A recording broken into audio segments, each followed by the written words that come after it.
London right now, in London, people are struggling with cost of living and the economy, finding jobs. This could bring jobs to London. Could bring jobs to Camden, surely. Well, Camden already had a development plan for Euston, and there's no reason why that development plan should be completely taken off the table and replaced by an HS2 development plan. We believe that the greatest opportunity lies at Old Oak Common in terms of regeneration. Old Oak Common has far more potential even than Stratford. And in terms of connectivity, which is, I think, what HS2 is really about, Old Oak Common seems to us to be a far more rational solution than Euston, a terminus at Euston. So what happens tonight then if MPs vote for this first phase then? Well, of course, we're all starting already with petitioning in the event that the second reading is approved. But yeah, there'll be a lot of petitions. So, Sam, in terms of the work that you're hoping to come to London, what kind of work are we talking about here?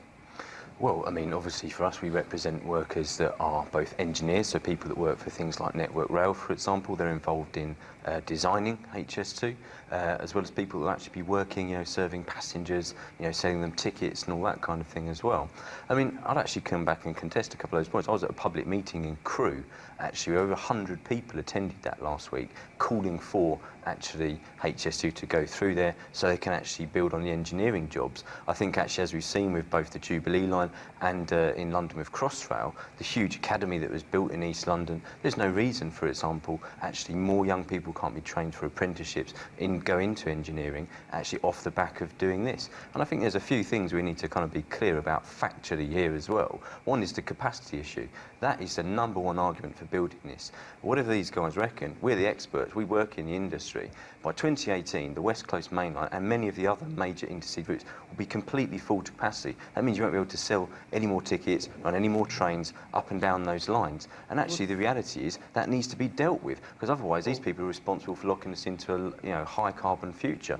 Get people off of the planes onto trains. Simple as that. It's a very easy way of doing that capacity. You lengthen the train so you get more people on the train and reduce the number of first-class carriages. The number of first-class carriages currently zipping up and down the country with no people in them is ludicrous. As if you free up that space, you can address that capacity issue. And actually, again, I refer to my point earlier, Taxpayers Alliance produced research on this.